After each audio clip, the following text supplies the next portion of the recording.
तो गाइस मैं हूं अंकित और आप देख रहे हैं रेसलिंग फैंस नेटवर्क। सबसे पहले गाइस हम लोग अपनी बातों को शुरू करेंगे रेसलमेनिया बिहाइंड द सीन से। तो शायद आपको याद होगा कि डब्ल्यूडब्ल्यूई ने अनाउंस करा था कि वो लोग यूट्यूब के ऊपर WrestleMania behind the scenes behind the curtain करके कोई डॉक्यूमेंट्री एयर करने वाले हैं, जो कि अभी तक नहीं हुई। ये रेसलमेनिया के तुरंत बाद बाय द वे होने वाली थी, रेसलमेनिया के बाद मंडे नाइट रॉ उसके बाद, लेकिन भाई अभी तक ये चीज़ हुई नहीं है। इसको लेके अपडेट है, फैंस पूछ रहे थे कि भाई क्या है, कब आएगी या फिर आएगी भी कि नहीं आएगी, बिकॉज ये कुछ इंटरेस्टिंग था माहौल बैकस्टेज का देखने को मिलता डॉक्यूमेंट्री फॉर्म में। तो पीडब्ल्यू इंसाइडर का कहना है the WrestleMania 40 behind the scenes documentary will finally be released soon. यानी कि डब्ल्यूडब्ल्यूई ने भाई इस पर गिव अप नहीं करा, बिकॉज इसको लेके कोई इशारा नहीं आ रहा था, कुछ भी अपडेट नहीं आ रही थी, तो लग रहा था कि भाई पूरे प्लान ही स्क्रैप कर दिए। लेकिन ऐसा नहीं है, स्टिल इस पर वर्क चालू है एंड जल्दी ही रिलीज़ हो जाएगा। यानी कि आई एक्सपेक्ट कि ये बैकलैश के बाद आपको जल्दी ही देखने को मिल जाएगा। जिस तरीके से रेसलमेनिया 41 के लोकेशन को लेकर वेट है लोगों का, उसी तरीके से भाई रेसलमेनिया 40 के behind the curtain behind the scenes वाली डॉक्यूमेंट्री का भी वेट था काफ़ी टाइम से। तो ये रेसलमेनिया के तुरंत बाद आने वाला था, लेकिन अभी तक ये नहीं आया है। सो लेट्स होप कि ये जल्दी आ जाए, बिकॉज ये यूट्यूब पे आएगा एंड बिल्कुल फ्री रहेगा, ना ही पीकॉक नेटवर्क पे ना ही कहीं और पे। तो यूट्यूब पे भाई सब के सब देख पाएंगे, तो इसकी व्यूअरशिप भी अच्छी जनरेट होगी, तो मज़ा आएगा देखने में भी। अब वेट है कि ये कब रिलीज़ होता है एंड ये कितना लंबा होता है, आखिर ये डीले क्यों हुआ। क्वेश्चन ये भी है कि क्या कोई प्लान से स्क्रैप करे गए, देखना होगा। अभी के हिसाब से भाई डब्ल्यूडब्ल्यूई ने इस पर गिव अप नहीं करा है, आपको ये देखने को मिलेगा। आगे बढ़ते हैं गाइस, बात करते हैं अगली स्टोरी के बारे में, जो कि रिंग जनरल गुंथर को लेके। तो भाई गुंथर ने प्रॉमिस करा है कि वो वर्ल्ड चैंपियन बन के आएंगे अगली बार जब वो अपने होम टाउन में आएंगे। गुंथर ऐसा कहाँ कहते हैं, क्यों कहते हैं, मैं आपको बताऊंगा उसके पीछे का सेंस। लेकिन अभी डब्ल्यूडब्ल्यूई रिसेंटली इवेंट के अंदर थी वियना में, एंड ऑस्ट्रिया से बिलोंग करते हैं गुंथर, आपको मालूम ही होगा शायद। तो गुंथर यहाँ पे लाइव इवेंट के अंदर भाई बहुत अच्छा पॉप भी रिसीव करते हैं, बिकॉज भाई वहीं के तो ऑब्वियसली पॉप भी रिसीव करेंगे वहाँ से, बहुत अच्छा रिएक्शन मिलता है। And Gunther just promised the live crowd in Vienna that the next time WWE return he will be world champion. यानी कि उन्होंने अब कोडी रोड्स की तरह प्रॉमिस करा, आपको याद होगा कोडी रोड्स अनडिस्प्यूटेड चैंपियन बनने से पहले अलग अलग जगह पे लाइव इवेंट्स में जाके प्रॉमिस कर रहे थे कि जब नेक्स्ट टाइम मैं यहाँ पे आऊँगा तो चैंपियन के तौर पे आऊँगा। कोडी ने लंदन वाले इवेंट्स में भी सेम कहा था, इससे पहले भी अलग अलग इवेंट्स में कहा था कि जब अगली बार मैं यहाँ पे आऊँगा तो चैंपियन के तौर पे आऊँगा। तो अब गुंथर कह रहे हैं कि जब अगली बार मैं आऊँगा यहाँ पे वियना में ऑस्ट्रिया, तो यहाँ पे मैं वर्ल्ड चैंपियन के तौर पे आऊँगा। सेम कोडी रोड्स वाली बात है, यानी कि शायद गुंथर को आइडिया लगा है कि उनको अपॉर्चुनिटी बहुत ही जल्दी मिलने वाली है। अब अगला इवेंट कब है भाई वियना के अंदर, वो मुझे नहीं पता, लेकिन गुंथर ऐसा क्लेम कर रहे हैं, वो कर रहे हैं, तो भाई पक्का इसमें कुछ ना कुछ ठोस है। बिकॉज वही फिर बात आती है कि अगर कहीं से धुआं उठ रहा है तो आग लगी होगी। तो अभी के हिसाब से भाई आपको क्या लगता है, गुंथर को चैंपियन कब बनना चाहिए, एंड क्या ये सही टाइम है गुंथर को टाइटल देने का, कमेंट करके बताना।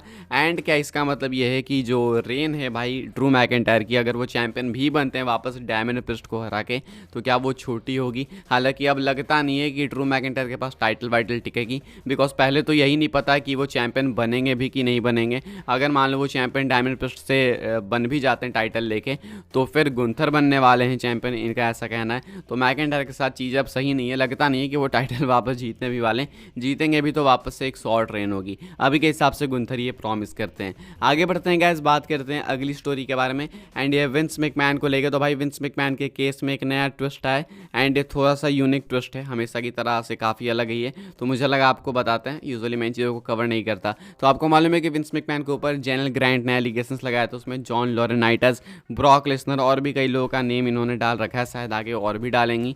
तो अभी के हिसाब से भाई अब सामने से भी इस चीज़ को टैकल करना चालू करा है विंस मैकमैन के लॉयर्स ने।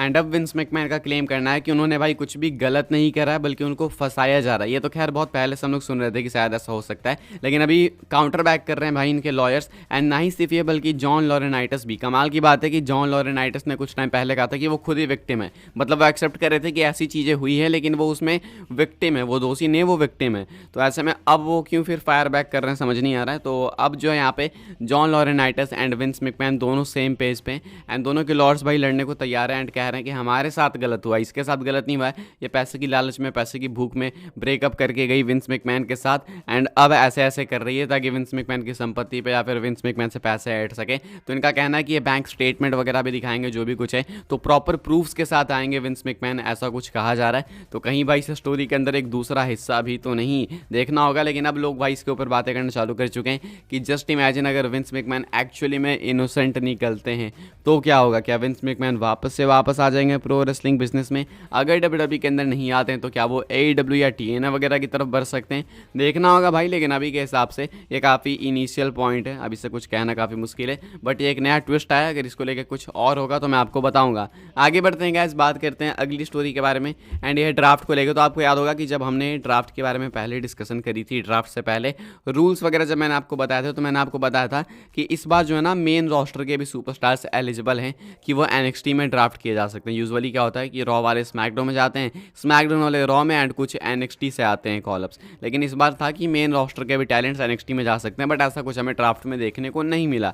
ऐसा क्यों हुआ, इसके पीछे का क्या रीज़न है, तो बताया ये जा रहा है, फाइटफुल की रिपोर्ट है कि WWE ने प्लान्स चेंज कर दिए ये सोचते हुए कि टैलेंट का मोटिव डाउन हो जाएगा। यानी कि अगर आप किसी को मेन रोस्टर से NXT में ड्राफ्ट कर देते हो तो उसका मोटिव डाउन हो जाएगा। उसे लगेगा कि ये डिमोशन हो गया उसका, बिकॉज कॉन्ट्रैक्ट्स भी काफ़ी डिफरेंट होते हैं NXT एंड मेन रोस्टर के। अमाउंट में देख लो, पैसे की बात कर लो, चाहे हर तरीके से, तो कॉन्ट्रैक्ट्स डिफरेंट होते हैं, बुकिंग अलग होती है। तो जो मेन रोस्टर का टैलेंट है उसे लगेगा कि हमारा डिमोशन हो गया एंड उसका कहीं ना कहीं विल पावर कम हो जाएगा। तो इसलिए WWE ने ये प्लान स्क्रैप कर दिए। हालांकि इसके बावजूद जिस तरीके से नॉर्मली मेन रोस्टर के टैलेंट्स NXT में जाते हैं, आए दिन जाते रहते हैं, उसी तरीके से आपको जाते हुए दिखेंगे। लेकिन ड्राफ्ट के अंदर WWE ने इस चीज़ को पर्टिकुलरली नहीं दिखाया। नहीं तो भाई जिसके साथ भी, जिस टैलेंट के साथ ये चीज़ होती, उससे काफ़ी ना गलत लगता है एंड उसके ऊपर काफ़ी गलत इंप्रेशन पड़ता है, ये कुछ बताया जा रहा है। तो ये रीज़न था कि ये प्लान स्क्रैप किया WWE ने, एंड आई बिलीव कि एक अच्छा डिसीजन भी था। अगर ये NXT में ड्राफ्ट करते हैं मेन रोस्टर से टैलेंट्स, तो देन वो चीज़ काफ़ी ज़्यादा मैसी हो जाती। खैर आगे बढ़ते हैं गाइस, बात करते हैं हम लोग अपनी अगली स्टोरी के बारे में, जो कि एक मेजर स्टोरी है बैकलैश को लेके। एंड बैकलैश के अंदर भाई जॉन सीना भी आ सकते हैं, शार्लेट फ्लेयर भी आ सकती हैं। ये दोनों के दोनों स्पॉट किए गए हैं भाई फ्रांस में बैकलैश से पहले। एंड यहाँ पे भाई रिपोर्ट है, ये आप देख सकते हो, PW इनसाइडर की, कहा जा रहा है John Cena and Charlotte Flair are currently in France ahead of the WWE Backlash France pay-per-view this Saturday. There is no word on what their role would be at the pay-per-view if any. तो कहना है कि Charlotte and John Cena दोनों के दोनों France में है भाई बैकलैश से पहले। हालांकि कोई अपडेट वगैरह नहीं है कि ये शो पे अपीयर होंगे या फिर नहीं, एंड अगर होंगे तो इनके लिए क्या रोल होगा, लेकिन इसके बावजूद ये दोनों वहाँ पे प्रेजेंट है। तो जॉन सीना का तो मैं इतना श्योर नहीं हूँ, लेकिन आई थिंक कि शार्लेट का आना सेंस बनाता है, बिकॉज काफ़ी टाइम भी हो गया एंड फ्रांस में अगर वो है भी तो मे भी हो सकता है कि वो बैकलैश में अपीयर हो जाए। बाकी जॉन सीना की बात करें तो जॉन सीना ऑब्वियसली भाई रसल करने तो नहीं आएंगे, किसी नई स्टोरी के लिए नहीं आएंगे, लेकिन अगर आना होगा तो भाई एक प्रोमो के लिए आ सकते हैं, बिकॉज इंटरनेशनल इवेंट्स में भाई जॉन सीना आते हैं। आपको मालूम होगा हमने देखा था कि जॉन सीना भाई लंदन में भी थे मनी इन द बैंक के लिए, तो वो भी हुआ था, एंड अभी फ्रांस में भी हैं भाई, तो मे भी हो सकता है कि वो बैकलैश में आ जाएं एंड होस्ट करने के लिए क्राउड को कि भाई आप यहाँ पे आए हो, मैं भी यहाँ पे हूँ, ऐसा ऐसा कुछ हो सकता है प्रोमो वगैरह के लिए। तो अभी के हिसाब से भाई देखो ये रूमर्स वगैरह है। बाकी PW इनसाइडर का कहना है कि दोनों के दोनों फ्रांस में, तो शार्लेट एंड जॉन सीना या तो दोनों आ जाएंगे या तो दोनों में से कोई नहीं आएगा, नहीं तो दोनों में से कोई एक आएगा। अब आएगा तो किस रोल में आएगा वो देखना काफ़ी इंटरेस्टिंग होगा। अभी के हिसाब से गाइस थोड़ी बहुत हाइप है बैकलैश के लिए, इस वजह से आई होप आपको इन्फॉर्मेशन मिली हो। मेरे तो वीडियो को लाइक करें, शेयर करें, सब्सक्राइब करें, चैनल को फॉलो कर सकते हैं आप लोग। मुझे इंस्टाग्राम एंड ट्विटर पर लिंक आपको मिल जाएगा डिस्क्रिप्शन में, ज्वाइन कर सकते हैं व्हाट्सएप चैनल को, वहाँ पे मैं कुछ पोस्ट करते रहता हूँ, तो वहाँ पे भी आप उसको भी ज्वाइन कर सकते हो, फॉलो कर सकते हो, उसके भी लिंक है डिस्क्रिप्शन में। बाकी मिलते हैं अपनी नेक्स्ट ऑफर काफ़ी इंटरेस्टिंग वीडियो में।